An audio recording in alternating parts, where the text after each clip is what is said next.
from sea to shining sea, we have been blessed with a beautiful country that, as we have been created in God's image to take dominion, stewardship, a regent under God, we should protect this. Yeah.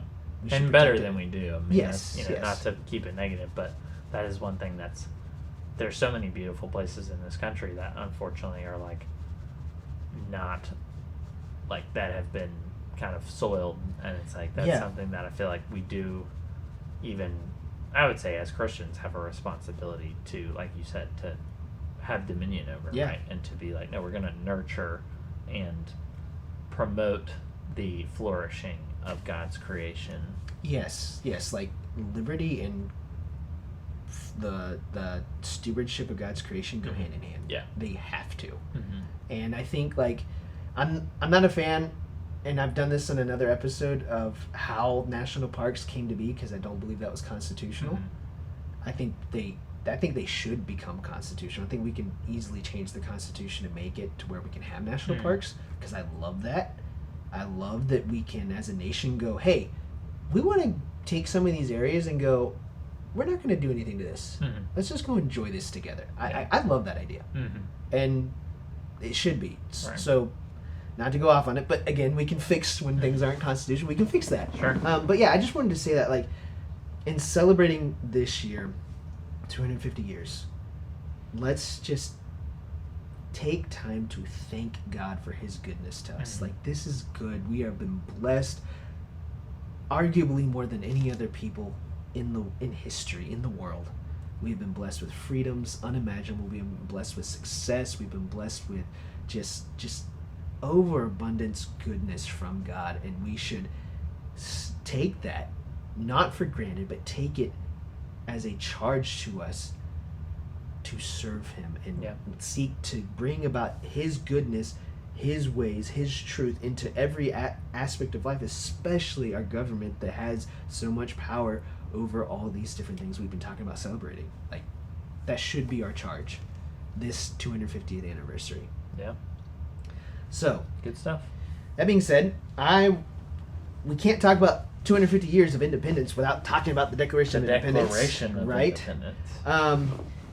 I have some props with us today. I wanted to, like, it's going to be really bad for the audio. But here we go. This is no, not that one. Okay. Because that's it's the Constitution. Yeah. But the actual one.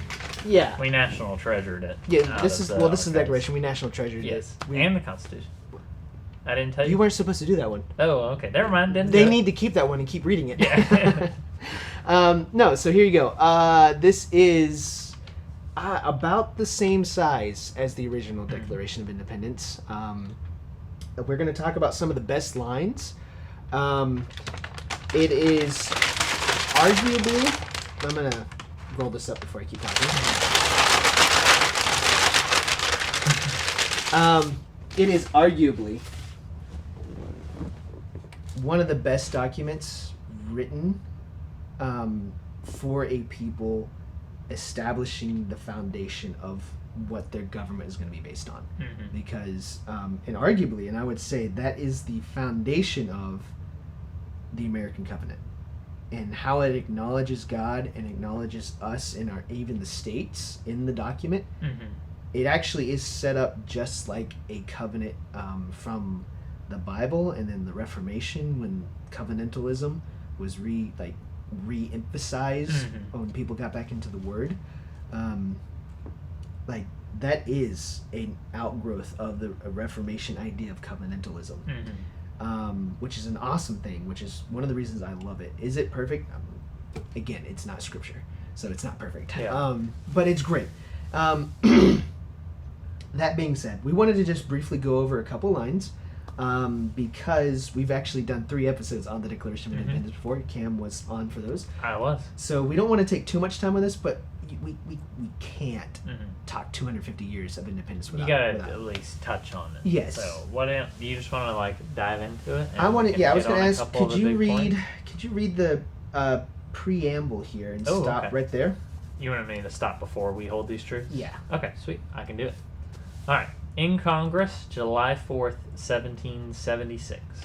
the unanimous Declaration of the 13 United States of America. Mm. It's such a great opening. I know. It's the in Congress, July 4th, 1776. I like that. Like that Me too. alone, I'm like, Ah, stuff. you just see those words. You see the 1776 July 4th. They're like, yeah. All right. When in the course of human events it becomes necessary for one people to dissolve the political bands which have connected them with another, and to assume among the powers of the earth the separate and equal station to which the laws of nature and of nature's God entitle them, a decent respect to the opinions of mankind requires that they should declare the causes which impel them to the separation. Okay, so just a quick touch on this. The first acknowledgement of God Mm-hmm. and His laws, the laws of nature and nature's God. A lot of people want to point to that and go, "See, that's the Enlightenment talk." Mm-hmm. But what a lot of people don't know when they say that, unfortunately, is that Enlightenment thinkers hijacked the term laws of nature from Christians. Mm-hmm. And this was not a reiteration of Enlightenment ideas, it was a reiteration of ancient Christian ideas. Mm-hmm. Laws of nature come from, like, I think it's Romans 2 or 3, where Paul is talking about how God has written His law in our hearts. Mm-hmm. And so there are people that actually follow the law without it, Mm-hmm. because of their consciences bearing witness. Mm-hmm. And so that's what that is acknowledging, is that God has established laws. He's put His moral law in our hearts as human beings made in His image, to where we know right and wrong. Mm-hmm. We know it's wrong to murder. We know it's wrong to steal, because God has put that in us from the very beginning, from Mm-hmm. creation. And so this is an acknowledgement that there is a higher authority Mm-hmm. that our founding fathers are appealing to. They're appealing to the laws of nature, those things that God put in each of us that come from the Creator. And on top Nature's of that, God. yes, we're also acknowledging nature's God, His laws that He actually revealed to us, that show us what the laws of nature are. Mm-hmm. Right? So it's Yeah. redundant a little bit, but it's like redundant to emphasize. Mm-hmm. We're appealing to the God of creation Right. for His order, and that's why we're separating from Britain. Mm-hmm.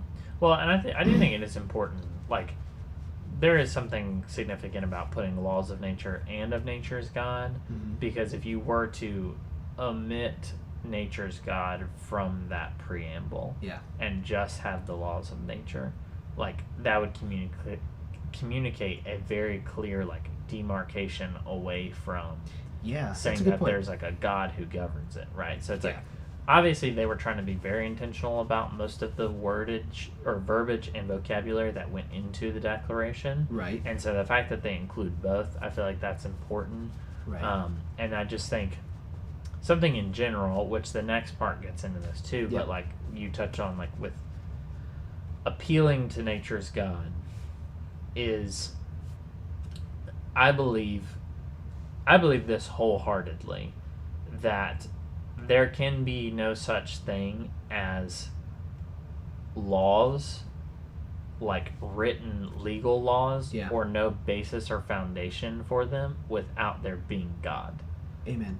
Now, there's a lot of debate, like humans debate all the time about what those laws are, right? The Or how to apply or how them. to apply them, Yeah. right? Like what are the things that God says are right and wrong, right? Mhm. And there's varying opinions on that.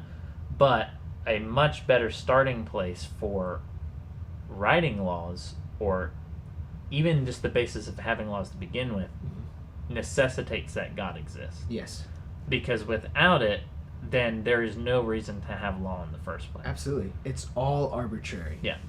And arbitrary just means that it's like use of force or power without any justification, Right. or basis in law or justice, Right. or a higher authority. Right. It's just by the whim of whoever gets the top. Right. Well, and I think, I don't want not to ramble on this for too It's long, okay. but like I think what you've seen bared out in history over the last, say, like probably 100 years ish, I would say, give or take, in sort of like Western history, specifically in Europe, and it's also bled into the U.S. like a lot. Yeah.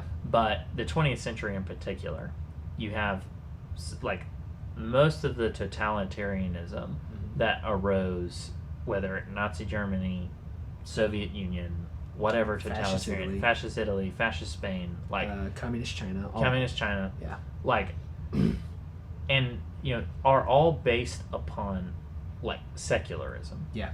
Now, Nazi Germany has all these appeals to God and all these types of things in their like vocabulary, but in reality, like Not the the God of the Bible. ideology, right? The ideology that's driving it is built upon like a radical, honest interpretation of Darwinism. Yes. Material And- Hegelianism. Right, and I know I'm like I said, we're kind of diving into like a rabbit hole here, It's okay. but I do think it's important because like the conclusion that the Germans essentially come to, the Nazis, is that okay, we believe in social and biological Darwinism. Okay, that means there's a hierarchy of races. Yep. Okay, that means there is no God that governs us. It's simply evolutionary. Therefore, perfectly right and normal by our instincts to wipe out people groups in which we believe to be lower on the hierarchy It's of races. so evil, but that's what happens. But and I think it's like I think it is a logical conclusion to derive from that worldview It is, because and it's an evil logical because conclusion. you have to have God for a basis of morality. Yeah. Because there in like an evolutionary worldview there is no basis for morality. And what's amazing is all these things that keep getting tried, all these different ideologies and worldviews, they are all operating from a basis. They're all swimming in the Christian water, Mm-hmm. and they're all trying to get away from God, Mm-hmm. and they can't. Well, it's because there's only one pond to swim in. Right. And as I heard a preacher say once, if you don't like the rules, make your own universe. Yeah. Right? It's like you don't get to just change Mhm. you like the French revolutionaries or all those others. Mhm. You cannot just change reality Yeah. just by writing it up and declaring it. You can't. Yeah. And that's what I think is It beautiful doesn't work, right? about It's like reality snaps back. oh at you it, when you it try will to do always that. smack you right back in the face. It's like, oh, that's just not how it can Mhm. it can't and will never work. Yeah. And that's what I love about the Declaration of Independence is like right here at the beginning is like we're acknowledging reality. Mhm. We're acknowledging the Creator. We're acknowledging His law, His ways, and what He's done for us. Yeah.